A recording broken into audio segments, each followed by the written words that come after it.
think on paper would have more Every chances. time ASU has embarked on strike, the revitalization fund has often come up, and people have asked the question.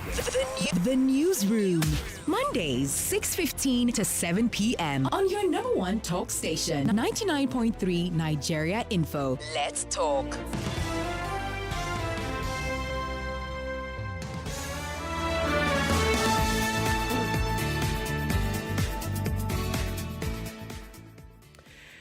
The race for Nigeria's presidency is getting really hot as more politicians declare their intentions to contest for next year's election. Well, over the last 48 hours, we have witnessed some declarations and promises in the political scene. Elsewhere, zoning remains a big topical question. Zone the PDP presidential ticket or throw it open? Well, that is the question many are waiting to get answers for.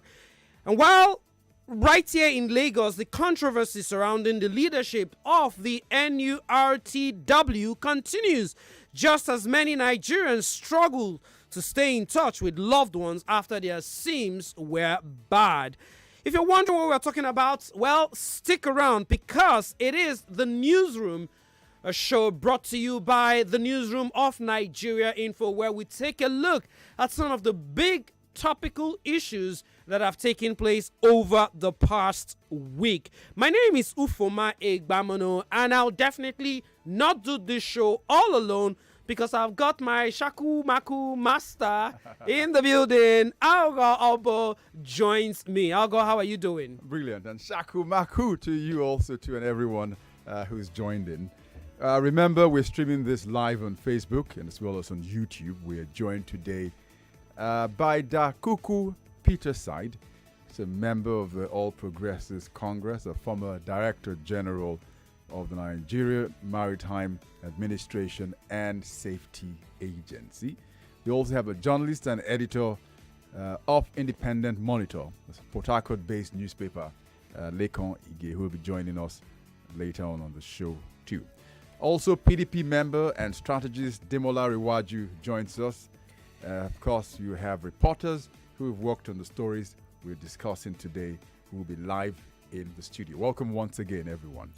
Yes, welcome once again, people. Let's get into the thick of the action. Well, like we did say, the last 48 hours has actually seen loads and loads of declarations, promises, but let's just take a quick wrap of, what has happened over the last weekend. First, on Saturday, we had the Minister of Transport, Rotimi Amechi, formally declaring his interest in the 2023 presidential race. Amechi says he is contesting for the office of president because he believes he has the moral duty to give what he can in the service of his country. We also, over the weekend, saw another aspirant, Yahaya Belus, who says he is not afraid, of all the other people jostling for the presidential ticket of the All Progressives Congress. And then, of course, the Kogi governor believes that he has all it takes and that he stands in the very best of positions to actually get the ticket of the APC. Well, early this morning, a lot of you Nigerians were, welcomed with the formal declaration of the vice president of the country. We're talking Yemi Oshibanjo, who says that he wants to run for the presidency of the country. He says, he's committed to continuing all President Muhammadu Buhari's vision for the country. He's vowed to reform the educational system, and of course, he's vowed to do a lot of things. Now, here's the other side to the story. It puts him in direct rivalry or confrontation with his former boss, who is, of course, the former governor of Lagos State, Ahmed Bola Tinubu. Now, that is going to get us talking in the next couple of minutes. And, of course, to make sense of all of this, let me confirm if we have all of our guests joining us on the show. I can actually see the PDP strategist, Demola Rewaju, who is here. Demola, a very good evening to you. Good evening, Ufuoma. It's a pleasure to be with you guys once again. Sorry I can't be in the studio today. It's okay. We understand. And of course, we do have APC member. He did contest the 2015 governorship election in River State, trying to get confirmation if the former DG of Nimasa Dakuku Peterside has also joined us. It does look like we're yet to connect to him, so we'll move on the show. But we have our reporter from Port Harcourt, Martha Okere, who was at the Adokie Mesemaka Stadium in Port Harcourt on Saturday, where we had that particular declaration from Rotimi Amechi. So let me start with Martha. Martha, can you hear us? Good evening to you. Hi, Ufuoma. Good evening. How are you? Well, I'm doing well. This one you're sounding like this. Did you run with Amechi on Saturday? No. I did not run. I just couldn't do that. You couldn't, right? Okay. So no, I couldn't. So we saw the transport minister running at the stadium, possibly to show us how fit he actually is, for that role. Please, could you just tell us what it was like on Saturday? It was supposed to be a Thanksgiving by the APC. How did it now metamorphose into a presidential declaration? Well, Ufuoma, I am not in the APC, so I don't know what their plans were. But the information we got prior to the Thanksgiving was that it was going to be a Thanksgiving. Although there were some, rumors in quarters saying he may declare that day, and of course he didn't disappoint. He declared his intention to run for the office of the president in 2023. As for, showing that he's fit to be president, by running around the stadium, it came as a surprise, not only to us journalists, but it came as a surprise to his own, members of the APC who were there. So when he left the podium and, started running to greet the people around the stadium, you could see the surprise on people's faces, and then the joy now kicked in, and they started hailing him, and everywhere just the stadium shook, when he did that. You understand? And people were happy to see that, okay, he's showing that, he's fit, he's healthy, he's not old, because according to him, in his speech, he said he was born after independence. Yep. I don't know who has that sub, but you think he was a sub? You think he was a sub? Oh, well. And anyway, I think it was a sub. Okay, all right. Well, thank you very much, Martha. We'll come to you in a bit, but let's talk to Demola while we're still trying to get through to the former Nimasa DG. We also have another guest, the secretary of the All Progressives Congress in the APC. We're hoping also to connect to him. But let me come to you, Demola. We've seen two declarations, Demola, in the space of 48 hours. Amechi on Saturday, and the vice president early this morning. What do you make of these two heavyweights, even though I know they are not in your party? Oh, well, I think, it's expected. A presidency like Muhammadu Buhari's presidency is an inspiration to non-performers, basically. I mean, everybody will think if Muhammadu Buhari can become president, I also can become president, because it's a bit, shameful that barely a week, 2 weeks after we had the Kaduna Abuja train mishap, the Minister of Transportation, Rotimi Amechi, can come out and declare. Ordinarily, he should be under fire presently. If Nigeria were a saner society, he should be under fire presently and be answering questions from the National Assembly, on what exactly he wants to do, or he needs to do, in that regard. So it's very disappointing, in that regard. And then, you have this morning Vice President Oshibajo coming out and threatening us because we see it as a threat, basically. If you say you want to continue with war from where Buhari has stopped or from where Buhari is going to stop. Okay, it's a threat to Nigeria, basically. Demola, I'm going to put a pause on you for a bit. You explain to me later why you think that's a threat. But we also have joining us on the newsroom this evening the secretary, Hello. the publicity secretary of the All Progressives Congress in Rivers State, Mr. Chris Finebone. Good evening to you, sir. Good evening to you. Good evening to listeners. It's good to have you join us on the newsroom on 99.3 Nigeria Info Lagos. It's my pleasure. Okay, so quickly, let's get into the thick of the action. A Rivers son declared over the weekend to be president of Nigeria under your party. Another member of your party, the current vice president, also declared his intention this morning. That's two heavyweights in the space of 48 hours. What do you make of these two declarations? It tells you that we have very credible characters who are available to serve the people of Nigeria. And they are not holding back at all. They are not in short supply. The kind of people that would up the game of giving direction to Nigeria. So they are not in short supply. That is why they are making themselves available. So we are happy as a party. All right, Mr. Finebone, I'm sure that you're also happy that you have several aspirants who have thrown their hats into the ring. But in your opinion, who do you think stands a better chance of clinching the party's ticket? There are several dimensions to this kind of thing. It will only require the trained eyes, focused eyes to read it. It may not easily be read by ordinary folks, but those with these trained eyes can easily tell you that when it comes to the crunch, Right Honorable Chibike Rotimi Amechi will clinch it. You can take it to the bank. What gives you this confidence, Mr. Chris Finebone? He's going to be competing against two of the big heavyweights.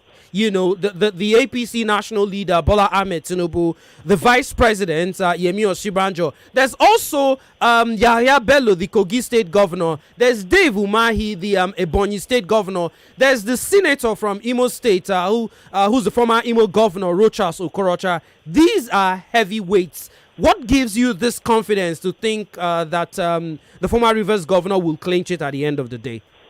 Well, they are heavyweights in their own right, and they are heavyweights in their corners. But the name, Right Honorable Chibike Rotimi Amechi, tells you that that is an embodiment of somebody that has roots in several zones in Nigeria. Take the name Chibike.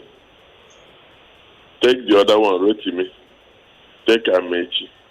You will find about 3 geopolitical zones rolled into one in those names.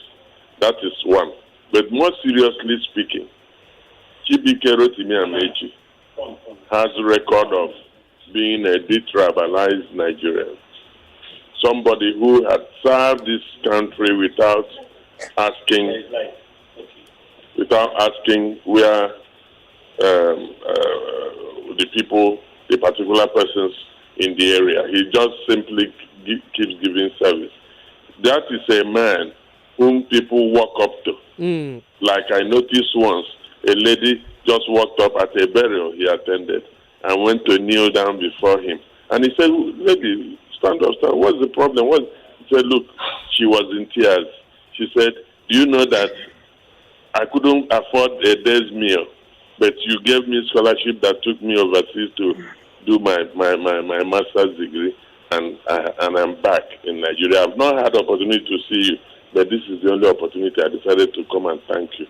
Okay. There are a lot of these kind of actions.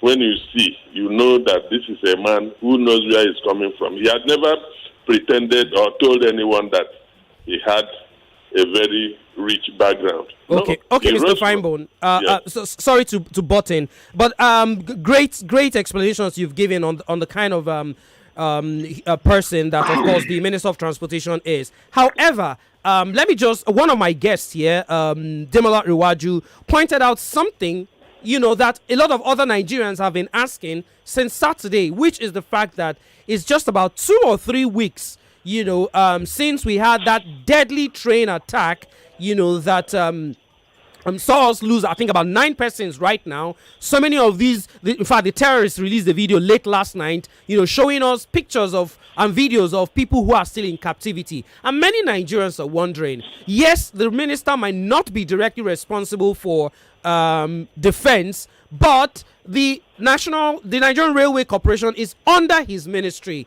Why is he talking about his declaration right now when he has fire, quote unquote, in his mountain? Who is more directly involved now? The Honorable Minister for Transportation, who is just facing railway and other, transportation means, or the Vice President, who is part, you can say, next to the Commander-in-Chief in terms of security nationwide. We'll have to. So we don't need to go there. If we go there, we will begin to say things we are not supposed to say. But I must tell you that life must go on. We must pray. That was why on Saturday we prayed. Never mind that he used the opportunity to declare, but it was prayer. And you could see that the first thing we did at that worship was to give a minute silence to either those who have died or those who are in captivity, so that they can be free. God can listen and provide a means for them to be free. But that doesn't also mean that government and life grind to a halt. That will be taking it to the absurd. Okay, Mr. Finebone, just hold on a second. I'll get to you in a bit. Demola, let me come to you on this one now. We saw the APC national leader earlier today, make a very, some would say, controversial comment. He was asked about his quote-unquote son, the vice president, Yemi Osinbajo, and he told everyone who cares to listen that he doesn't have a son who can as well come out and declare that he wants to be president, when you could argue his own father, Bola Ahmed Tinubu, in this case, is also gunning for the same position. What do you make of that dynamics between, the APC national leader and his reported estranged son? Well, I think, it's also an indication of everything going wrong within the All Progressives Congress. Well, first, I would like to point out, what the State Public Secretary of Rivers State APC was saying. The confidence, that Rotimi Amechi is going to win that theirs is a political party where people are anointed into office. We saw their national convention recently, and we saw how all those who emerged as national officers of the party are all people who, were unpicked. Basically, there was no election in any form, and so they are counting on that also for the presidential race. But it also affects the likes of Bola Ahmed Tinubu, the likes of Vice President Yemi Osinbajo also. It's funny, that their relationship has become so estranged, because if Osinbajo is being described as the political son of Bola Tinubu, then it is true. His first political appointment was as Attorney General in Bola Ahmed Tinubu's cabinet, and his emergence as Vice President, according to what we know about the internal shenanigans that happened within the parties that became the All Progressive Congress, he was Bola Ahmed Tinubu's nominee to be Vice President. And Bola Ahmed Tinubu has never hidden his presidential aspiration. So, of course, there's that tendency that, people would want to laugh at Bola Ahmed Tinubu, but, there is a valid point to be made for the fact that he is indeed Bola Ahmed Tinubu's political son. But if Bola Ahmed Tinubu is saying that he doesn't have a political son who is of age, then, it questions also his own political tutelage. Okay. Because, if you don't have a son at that age, if you've been in politics for so long, you were governor in 1999, and you don't have anybody whom you've groomed well enough to be president at this point. It says a lot about the kind of political mentoring and the kind of political tutelage that you offer. But I think, the public rift between them that is now starting, that is now emerging since both of them have declared for president, it puts to rest, the idea that perhaps there's some sort of game plan going on between both of them. I think, we can now put that to rest. We know that both of them are eyeing the same, they're competitors basically for the same position. Same race. And I think, I think Bola Tinubu understands that he's not as well positioned as the vice president to clinch that ticket. All right, Demola, let's also let the listener know that we are streaming this conversation live on our YouTube page. It's Nigeria Info FM, and also on our Facebook page, it's Nigeria Info 993. And that will be my cue to let the listener also know that we have got the former DG of NIMASA, who's also a strong member of the APC and also governorship candidate of the party in the 2015 general election, Mr. Dakuku Peterside. He's joined us on the program this evening. A very good evening to you, sir. Good evening, Martha. Good evening, everybody in the studio. Oh, okay. I'll let my colleague Aghogho ask you the question right now, Mr. Dakuku. Thank you for joining us on the newsroom. All right, Mr. Peterside, I'm sure that you're not new to the game, and people say it's easy, great viewing for the neutrals. What do you say, Dakuku Peterside, and what you think, or rather, who do you think stands the best chance in getting the APC's presidential ticket?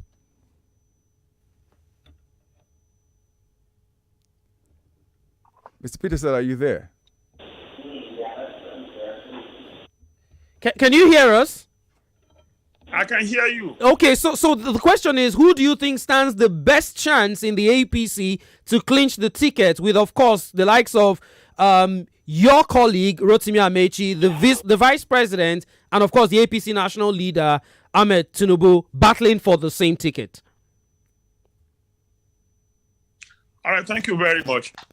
I believe that as we approach the 2023 elections, my party and Nigerians will watch out for certain qualities in a president. More than ever in the life of our country, we are challenged almost on all fronts. We are facing security challenge. We have economic challenge staring us at the face. It's got relationship with the global economic meltdown.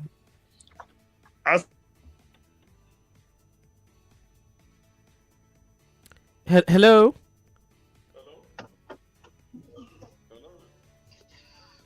Hello, Mr. Peterside, can you hear us? Okay, looks like the network is not favorable. We also have a journalist and editor of the Independent Monitor, Mr. Lekon Ige. Lekon, are you there? Hello. Hello. Okay. You can hear me. Yes, we can now. The network freeze for a few minutes. Could you just take a wrap of what you were saying? Okay. I said first, Nigerians need a president with clear vision of how to tackle our multi-dimensional problems. One that is experienced, hands-on, courageous, firm, and energetic.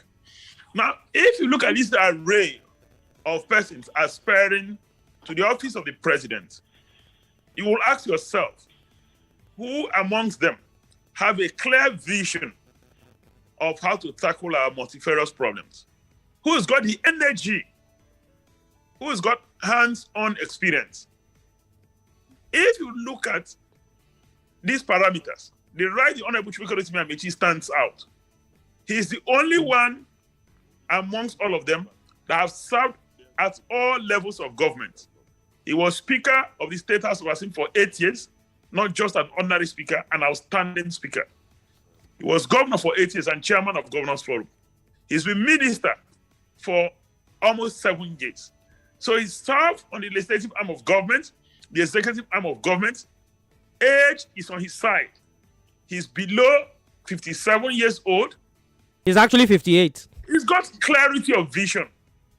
He tackled insecurity as governor of Rivers State. So he's got a model that has worked that Nigerians can look up to. He revamped Rivers State economy. He came at a time there was a dip in Rivers economy. He literally doubled the sub-national GDP under a period of 8 years. He built infrastructure. He's got a performance record that is nearly unassailable. These are advantages Nigerians cannot ignore. At this point in time that the nation is challenged, we want a leader that is hands-on, a leader who can deliver, a leader who can help us solve complex problems, who's got the mindset. Okay, Mr. Peterside, great qualities you've mentioned, but the average Nigerian would ask, and I did put that question to Mr. Chris Finebone, who's also with us on this program, the APC secretary. The recent attack in the Kaduna Abuja train, has got a lot of Nigerians talking and worried. Just like many criticized the PDP some years ago when, after a bombing in Abuja, they went dancing in Kanu 24 hours later. Hello? Can you hear me? I can speak to that straight ahead. Okay. So one, the minister was preemptive. He approached the Federal Executive Council with a plan to forestall terrorist attack on trains, to protect train infrastructure. You must commend him for that. He didn't have power of approval. That power of approval resided on the president or the vice president, and he didn't get approval from Federal Executive Council. He made that very clear. But Mr. Peters, some would argue that the reported company really has not got any footprints to show that they can actually deliver on that amount, that huge project. I'll rather explain to you. It is a common practice in the industry for a firm to be an agent of an international firm, a firm that is not a Nigerian-based firm. Now, the owner of the technology is not a Nigerian-based firm. So this firm that was recommended is their Nigerian agent. And this is new technology, not technology that is local to Nigeria. So what do you expect? It's not the problem at all. So what do you say to Nigerians who are saying, well, some persons from that train incident are still held in captivity, some have died, but the man who's responsible for that ministry 2 weeks after is declaring to be president? What do you say to those people? There are two things. You need to understand the role of a minister and vis-a-vis the daily operational system of a train. Now, the train, or the operation of a train, is managed by Nigerian Railway Corporation. It is not the direct responsibility of the minister. The minister oversights policy making as he affects railways. It is not his place to oversee day-to-day operation of rails. And that's clear. That's very clear. Now, mind you, the political process is time-dependent, time-sensitive. Are we saying that, like Mr. Chris Finebone said, that he should not proceed with his political engagement because we have an issue at hand? The issue is being tackled. He's on top of the issue. Okay. He's shown enough proactiveness. Okay, so the truth of the matter is that the time we have on the show is not going to allow us deal extensively on it. I'm sure, Mr. Dakuku, you would honor us with another invite if we ask you to come on our show. But before I let you go, one quick question. The president earlier this year talked about the fact that he has a preferred candidate, but he was not going to mention the person's name. Some have suggested that preferred candidate is the Minister of Transport, Rotimi Amechi. What do you say to those conversations? The president is a Nigerian. He's a member of the All Progressive Congress. He has right to cast his one vote as a delegate, both in the All Progressive Congress primaries and in the general elections. Hello? Go ahead, we can hear you. Yeah, so he has right to cast his one vote at the APC primaries as well as the...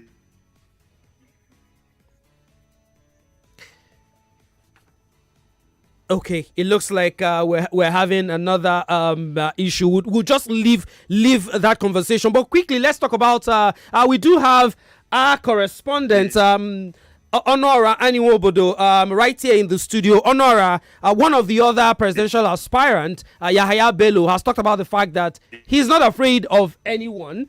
and that whoever comes, he's equal to the task. Quickly, what gives him that confidence? From his analysis, he's of the view that all the big names started are foundation members of APC. They are the founding fathers of APC, and from his analysis, it is not only the foundation that actually determines a building.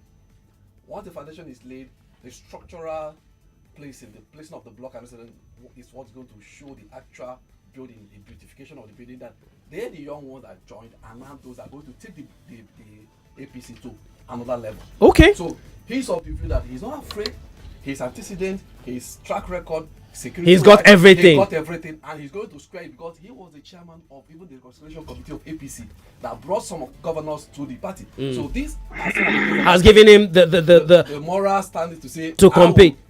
Okay, quickly, Mr. Dakuku, I would have to let you go in a bit, but just your final words on this APC issue. Many believe that your party might implode at the end of the primaries. Do you think that is the case? That's not the case, because I am convinced, I'm optimistic the party will have a free, fair, and credible primaries. And at the end of the primary process, they've got internal mechanism to begin to reconcile individuals. And that's actually the part of democracy. There's nothing wrong with having conflict in democracy, because there will always be divergence of opinion, divergence of choices. The most important thing is that we're able to reconcile our interests after the competition at the primary election. So the party will not implode. Oh dear, the network has cut him off again. The general election, the party will, of course, will remain united after the primaries and go ahead and win the general elections in 2023. I have absolutely no doubt, no iota of doubt. Okay, Mr. Peter, thank you very much. It's that will be our cue to move on to our second story, which has got to do with the National Union of Road Transport Workers and all the crises they've actually had. Well, first, after initially denying his appointment, the Lagos State government confirmed last week that the sacked chairman of the national of the NURTW in Lagos State, Musiliu Akinsoya, who's popularly known as MC Olomo, will become the chairman of the Parks Management Committee in the state. We still have Demola Rewaju, who is the PDP strategist and a Lagos boy, who at least understands this whole conversation. Demola, it appears there's a conflict of interest between the NURT national body and the Lagos Parks Management Committee, a state body, especially with the appointment of MC Oluomo. What do you make of all of this conversation? Well, I think it's an outcome that we foresaw. The last time we discussed it, and I think it's something that will not go well for Lagos State. What I see it is as a legitimization of thuggery in Lagos State. MC Oluomo, all the guys on that list, there's one called Kudeleti, there's Sego on that list. These are all, factional warlords who are enforcers of the All Progressive Congress. Because you remember in January 2019, the NURTW factions clashed at an APC rally, which was held at Sky Power, in Ikeja. So those were the guys, those were the main actors who were there. Now you've brought all these guys up and you're giving them control of all the parks. What you've done basically is you've removed them from the cage that they were in initially. And now you think you can put all of them on a leash. The leash being the former commissioner of police in Lagos State, Akim Odumosu, who, he was falsely put as number one on that list. If you see the list that came out, he was put as number one on that list, and he was given the title government liaison officer, which is exactly neither here nor there. But MC Oluomo is the chairman, and then you have various underlings under him, which is about 16 of them, 16 different warlords, who are all tough guys, including the SA to the governor on sports. Someone called Stulu Babayewe, School Authority, who, under Odumosu, he was wanted for some crimes, which included, suspicions of killing a policeman at that time. And then this same person was indicted during the NSAS panel sitting that he was one of those who led people to all right, Demola, because we're sorry to interrupt you, Demola, because we're pressed it's all messy. Yes, because we're pressed for time also too. But very quickly, I'm sure that even candidates or aspirants in the PDP would also want to deal differently with how the NURTW is framed. But I'm sure you had the news over the weekend that MC Oluomo went to the NURTW secretariat and then evicted those who were in there. You think he had any right to go ahead and do that since this is the new face of transport management in the state? Of course, I don't think so, because the NURTW is still the NURTW. The parks management which you are chairing, you can as well go and get another office anywhere, along with the government. But like I said, this is putting Lagosians and Lagos commuters at risk. And I think, this is a very bad omen. And I think, the end result of it will not be good for Lagosians.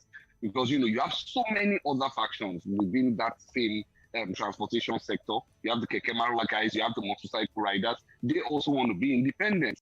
And that battle has been going along. So now what you have is making MC Oluomo the chairman of all of them. You are creating a situation where there's going to be chaos in the days ahead. All right, we want to thank you very much, Demola, for accepting to join us on the newsroom this evening. Unfortunately, we couldn't talk about the PDP zoning issue. Most likely, that's going to dominate the conversation this week. So we'll definitely have you in the studio next week. But quickly, before you go, zoning or no zoning for the PDP? No zoning. You can only zone what you have. You can't zone what you do not have. Okay, Demola, thank you very much. I appreciate you. Hopefully, you will join us on the newsroom next week. And that will be my cue to go quickly to our third conversation, and it has to do with NIN and SIM registration. I'm sure for a lot of persons listening to Nigeria Info right now, you may have had your calls bad. You can't make calls. Well, that's the issue that a lot of persons are facing. The federal government says they've given everybody lots of leeways, lots of time. Unfortunately, not everybody has been able to do it. Our correspondent, Nenna Okon, is right here in the studio. Nenna visited a lot of these NIN registration centers. Nenna, a lot of persons have been complaining. What did you notice when you went to those centers quickly? Okay, so that was last week, Monday. I went out. Monday was when it was supposed to take effect from. But Monday when I went out, unfortunately, not many people had done it. I spoke to a number of them. In fact, I even spoke to somebody who said she does not know what NIN and SIM registration is all about. Oh, wow. Yes. So then on Tuesday, I also visited some places. I visited both on the mainland and on the island. The ones I visited on the mainland, I went there as early as 7:30. When I got there, you could see long queues of people, and then they started taking numbers. And so they had to wait for a very long time. They also had issues of connectivity, short staff. In some places, they were asked to pay money. NIMC centers? Yes, okay. Yes, they had short staff. Some, they had issues with the computers were not working. They were slow. They had network issues. So, and then there's a particular center I visited where you had to pay money. You had to pay, yeah. Wow, legally? Yes. To get a number? Yeah, no, you have to pay 1,000 naira. I don't want to mention the name of the telco, but you have to pay, and then they'll give you a SIM. Okay. Yes, so it was a way of them, for them. Okay, so the SIM money. Already registered? Yes. So you have to pay the sum of 1,000. Then the other centers I visited, there was a particular center I visited on the island where they were alleging that I got there at about 12 o'clock, and then I was told that there was no number again. I had to come back the next day by 6:30 because they thought I was part of those that wanted to register my SIM. I spoke to somebody there who told me that he had been there since 7 o'clock. He was number 13, and as at 12 o'clock, he had not been attended to. And he's number 13? Yes, number 13. According to him, he said that what they were doing was that they were bringing in people. You just see someone who is big in quotes would just come in from the back, and then they'll register him. Racketeering, more like. Yes, so a lot, like the complaints were so much. I spoke to many people in that particular center, and the story was the same. Okay, that's an ongoing conversation, and Aghogho, I'm sure next week it's going to still dominate, our conversations right here. But unfortunately, everything that has a good beginning comes to an end, and that's going to be how we'll wrap up the newsroom this evening. Aghogho, it's been great doing this. I can finally go on my leave. Guys, thank you very much for joining us. The Newsroom brought to you, of course, courtesy of the Newsroom of Nigeria Info, where we deal with some of the big stories happening or that happened in the course of the week. We've had the Kuku Peter side. We also had Demola Riwaju. We also had the APC Secretary in Rivers, Chris Finebone. And, of course, we had our reporters right here, Honor Aniwobodo and... Nana Okon. We also had our reporter from Port Harcourt, Martha Okeri. But that's the show this evening. Thank you, guys. The news at 7 is up next after this timeout.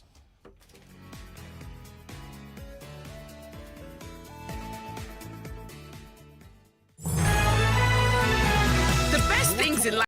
99.3 Nigeria Info. We are more than just radio.